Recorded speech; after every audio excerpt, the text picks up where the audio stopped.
Come on, it's not rocket science. Come on, it's not music theory.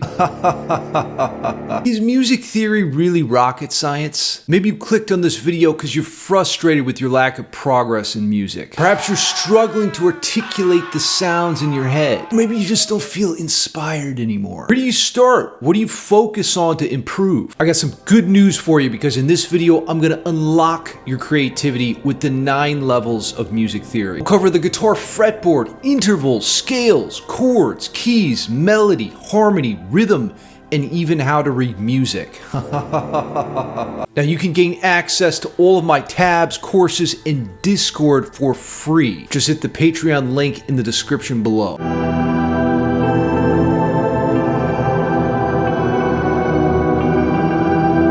Level 1, when it comes to music theory, where do you start? There's a lot to cover in this topic. So the musical alphabet is really ground zero, and the best way that you can visualize the musical alphabet, which is how we navigate the musical language, is with the piano keyboard.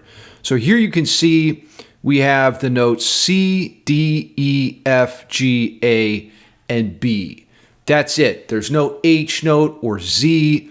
And then in between the notes, you have sharp. So if you have a C here, there's a C sharp on the black note before you get to the next note, D. There's 2 places in the musical alphabet where there is a half step instead of a whole step. In other words, there isn't a black note in between. So here, between E and F, there is no black note. And then in between B and C, back to the beginning, there also isn't a black note. Once you go black, you never go back. Let's make the musical alphabet real by playing through a simple exercise. Here in Guitar Pro, we're going to play all of the notes in the chromatic scale, starting on the open low E string and finishing on the 12th fret where the notes repeat. Grab your guitar or your instrument and you can play along with me. We'll have 4 beats of counting, and then the exercise will start.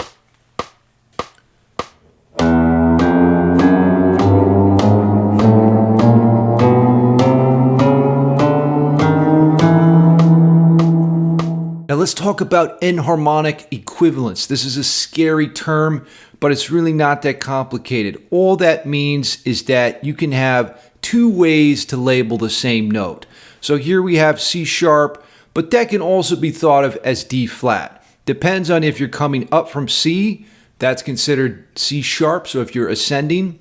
If you're descending or coming down from D, you can think of that note as D flat. Now we're going to play all the way from the 12th fret on the guitar low E string to the open low E string. And now I've labeled the notes with flats instead of sharps. But we're not changing what we actually play. Are you ready? 4 beats and let's go.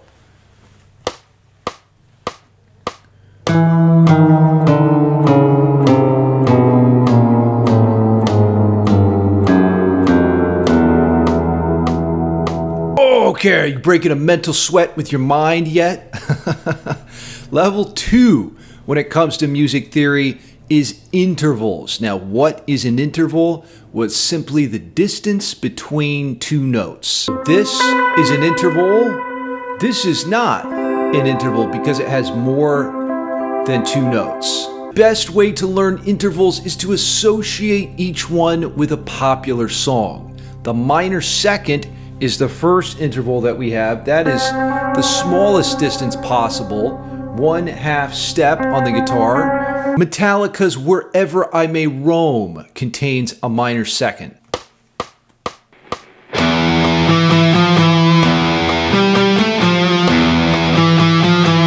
Next we have the major second interval. Sounds like this.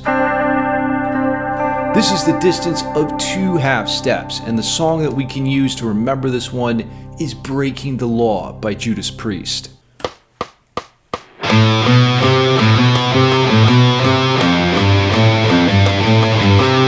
Next up is the minor third. This one's very important because it defines minor chord tonality. Sounds like this.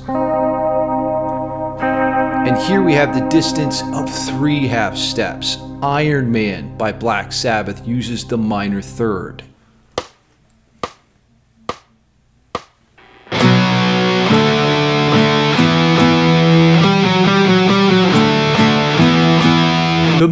major third is next and is the foundation of major chords with 4 half steps. Sounds like that. Number of the Beast by Iron Maiden uses this interval.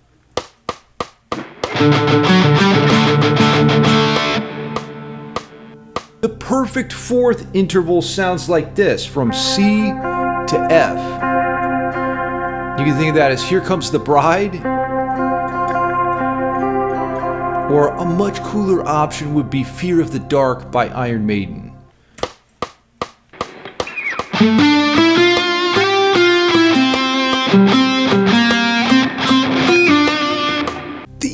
Tritone Diabolos in Musica contains 6 half steps from C to F sharp. You play that 3 times and you get the number 6, 6, 6.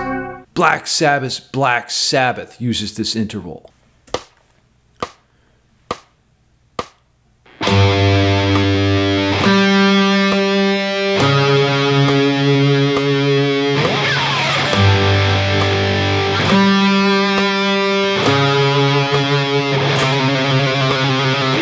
Everyone loves the perfect fifth from C to G. It creates stability in major chords. Star Wars uses this interval.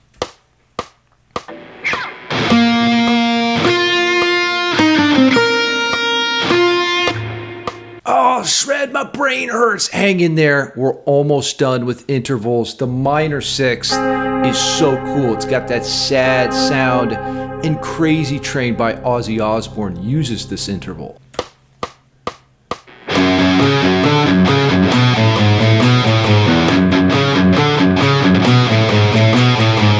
The major sixth is from C to A, and it sounds like that. It's a very happy sound. Man in the Mirror by Michael Jackson.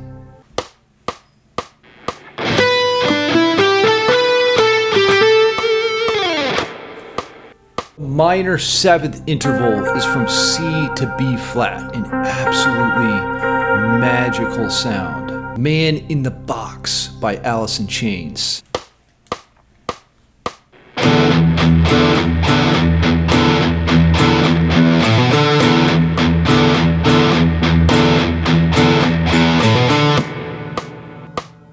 Major seventh is from C to B, cringing, delightful dissonance. Think of Take On Me by Aha.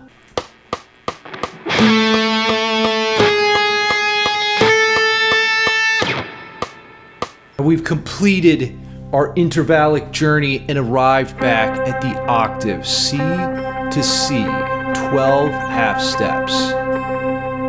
Led Zeppelin's Immigrant Song uses this.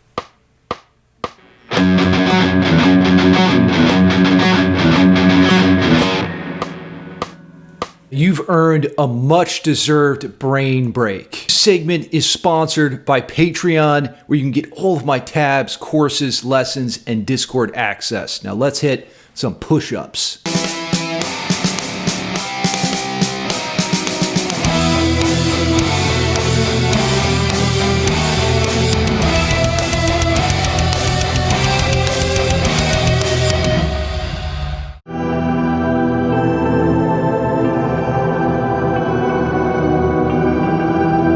Time to move on to level 3 of music theory, which is scales and modes. Now, in this segment, we're going to talk about the primary scales that you need to know and what the hell is a mode. Truth is, scales are just a series of intervals that connect an octave. One of the most common scales you'll hear is the blues scale. Sounds like this.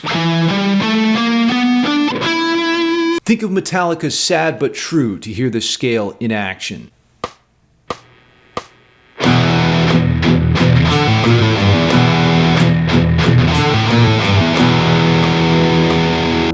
One of the most crucial scales to understand and to get under your fingertips is the minor scale. Try queuing up a drone or sustained pitch and play the notes slowly as you soak in the emotional quality of each pitch.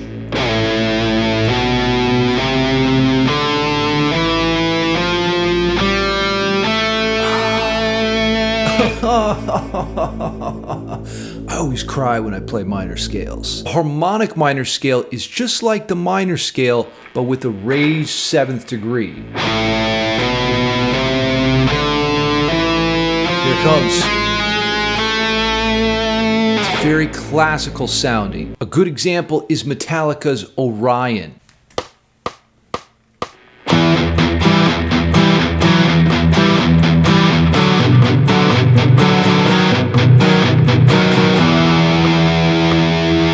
As much as I despise it, we gotta talk about the major scale. This is the cornerstone of all Western music. If you can grasp the major scale, you'll understand all of the modes.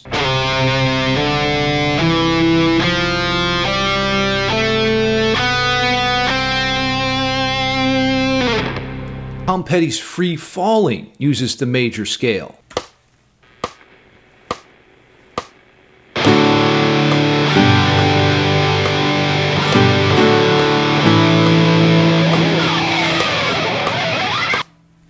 Modes cause a tremendous amount of confusion in the music theory space, but they're really not that complicated. For starters, the C Ionian mode is exactly the same thing as the C major scale.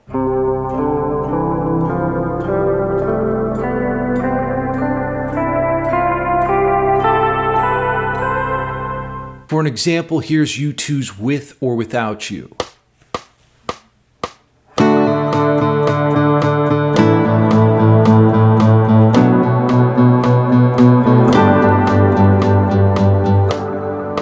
One of my favorite modes is the magical Dorian mode. And when we talk about modes, what's really going on is we're playing a scale within a scale. So if you think about C Ionian or C major,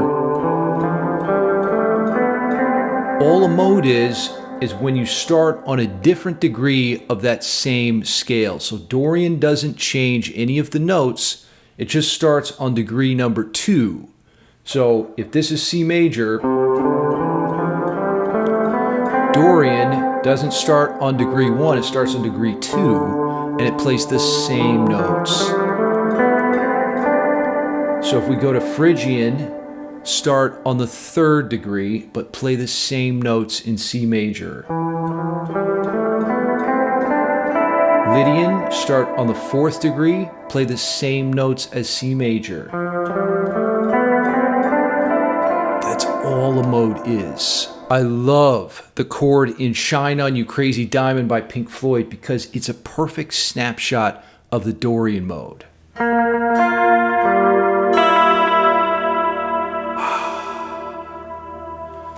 Feeling crazy up in here. E Phrygian is the 3rd mode of the major scale. Sounds like this. Very haunting. Megadeth's Symphony of Destruction is a perfect example.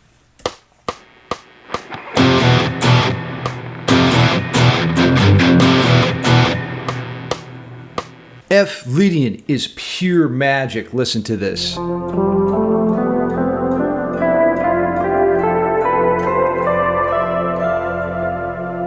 Gorgeous. It's a great alternative to the major scale.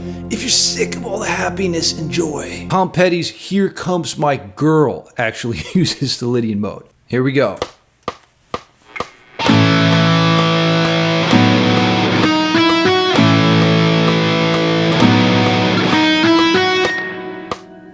The G Mixolydian scale is the official mode of classic rock. It's all about having a good time.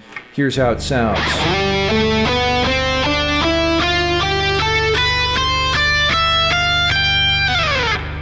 And AC/DC's Thunderstruck uses this.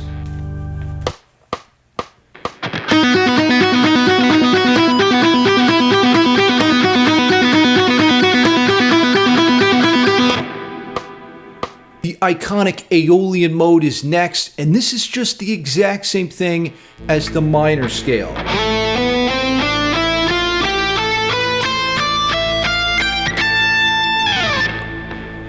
Of course, the Aeolian mode is used in Metallica's song 1.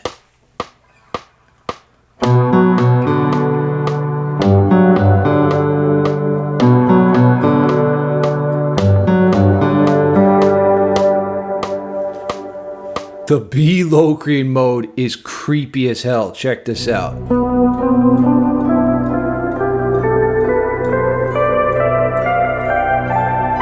Ah, just pure evil. This is incredible. Judas Priest's Painkiller uses the Locrian mode.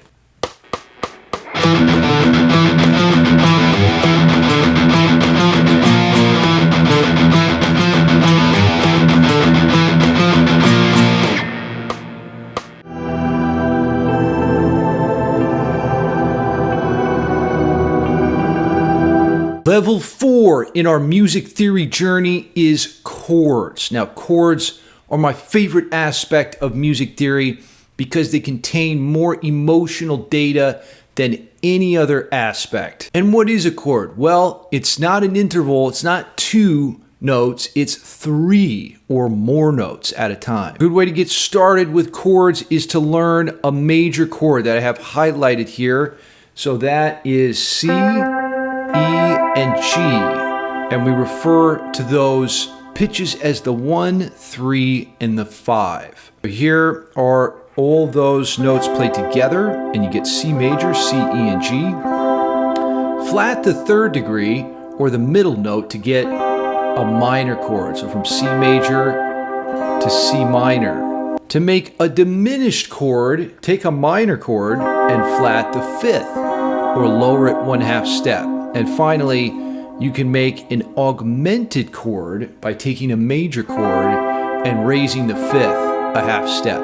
Those are the 4 types of triads. So the next thing to look at when it comes to chords is chords within a key, which is what I have highlighted right here. And this is probably the most important concept to learn if you're interested in writing songs. So we have C major, D minor, E minor, F major, G major, A minor, B diminished, and C. The way these chords are constructed is by taking the 1, 3, 5, starting on each degree of the scale.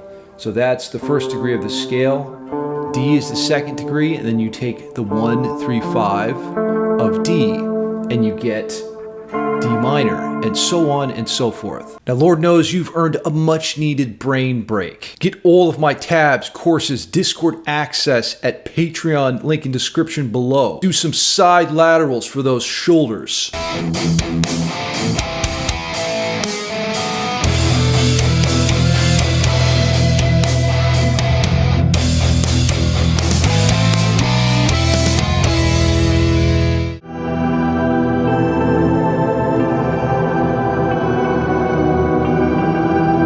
Level 5 in music theory is the circle of death, aka the circle of fifths. Now you can see that right here in this diagram, and the way it works is simple. This is how we categorize all of the musical keys that we use in songs.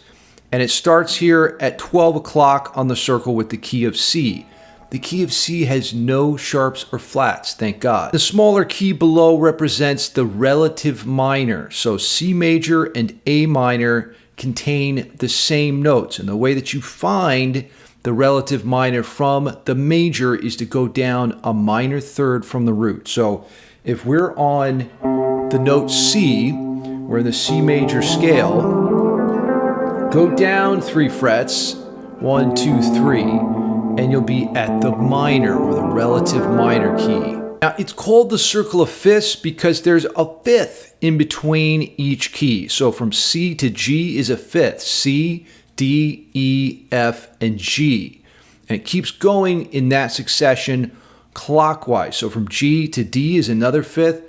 D to A is another fifth. And each key, starting with G, has sharps. So G contains 1 sharp, F sharp, and all of these successive sharps that are added, there's 1 sharp added as you go around the circle clockwise, is also a fifth apart. So this is starting to make more sense, hopefully, why it's called the circle of fifths. In key of G major, we have 1 sharp, F sharp right there. And then when you go to D, you add another sharp, a fifth apart. So D major has F sharp right there, but it also has C sharp, F sharp, and C sharp. When you go to the key of A, you add a third sharp, which is a fifth apart from the last sharp in the previous key, C sharp. So now you have F sharp, C sharp, and G sharp in the key of A. Why would we torment ourselves with this thing? Well, like I said, all songs use this. Every song that you've ever heard is contained within a key. And the only other thing that you need to know when it comes to the circle of fifths is when you go counterclockwise around the circle, everything is a fifth inverted or a fourth. So from C to F is a fourth. C, D, E, F. F stands for fuck, my life, music theory is hard. Metallica's Wherever I May Roam is in the key of C or E Phrygian to be more exact. Let's see what else. Crazy Train by Ozzy is in the key of F sharp. And Fear of the Dark by Iron Maiden is in the key of D minor.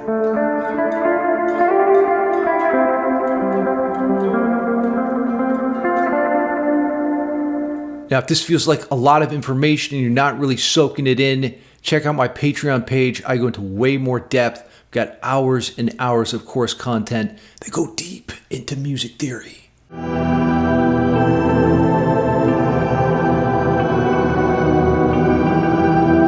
Level 6 of music theory, we're going to get into melody. Now, a melody is a series of single notes that sounds like a vocal line. And the worst melody I can think of is Twinkle Twinkle Little Star. It really sucks, but the good news is that it's simple and easy to understand. Sounds like this.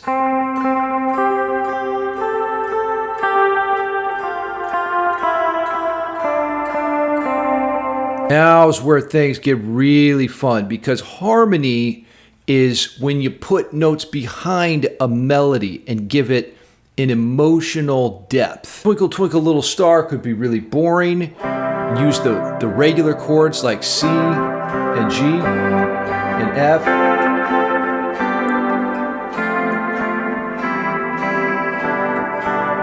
That'd be the standard way to harmonize it. Or you could get into some more interesting ideas like using modal harmony, which is what I did here. So here I've got an F major and a G chord. So here's how that sounds.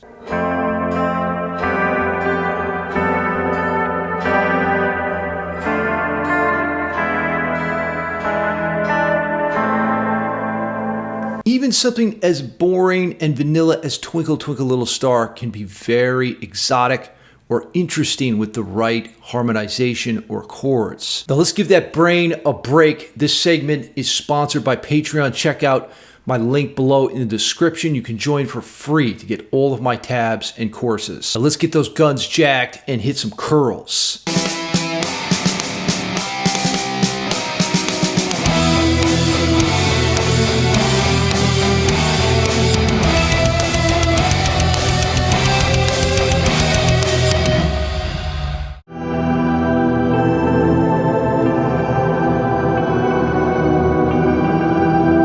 Talk about level 8, which is rhythm. Rhythm is just the space in between the notes.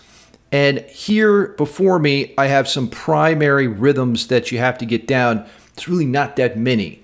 So you have a whole note, you have a half note, which gets 2 beats, the whole note gets 4, quarter note gets 1 beat, eighth note is 2 notes played per beat, and the 16th note is 4 notes played per beat.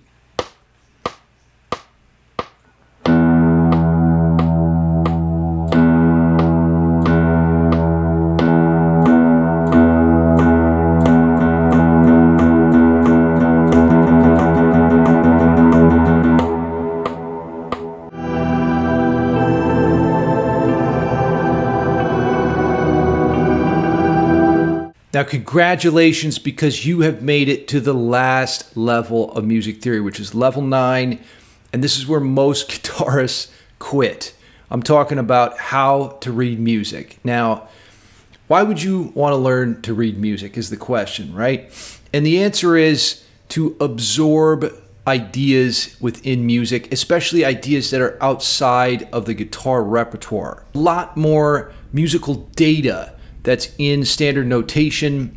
Rhythm for one, if you don't know a song already, then you're not going to be able to play it accurately in time with tabs. Standard notation includes dynamics. You get used to seeing shapes of scales, intervals, chords. Musical structure becomes a lot more accessible to you.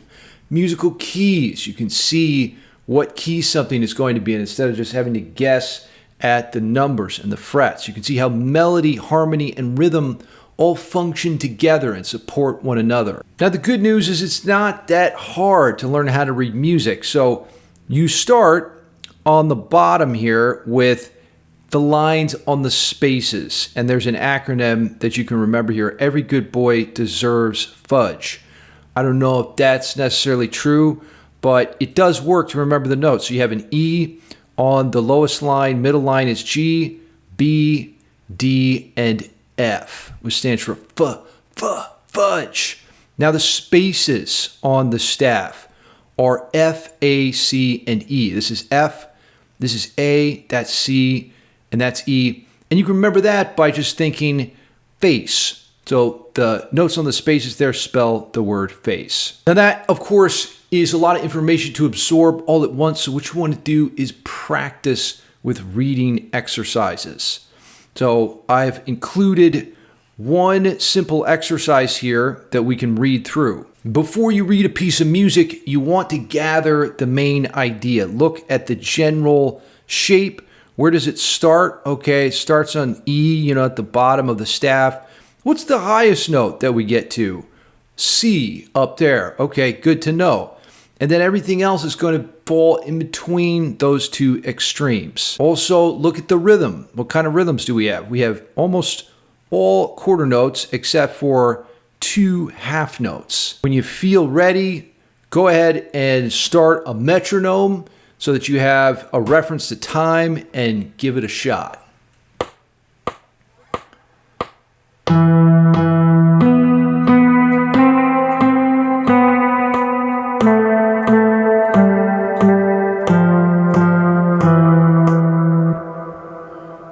Way cooler version of Twinkle Twinkle Little Star, don't you think? So there are the 9 levels of music theory. I had to go through that pretty quickly. So if you want to go into more depth, hit the link in the description below and check out my Patreon page. News is that there's a 1-week free trial. So you can get access to all of my good stuff there and see if you like it. I'm constantly creating new masterclasses. Right now, I'm doing like 3 a week. So if you want to blow up your chops in 2024, now is the time. Shred till you're dead.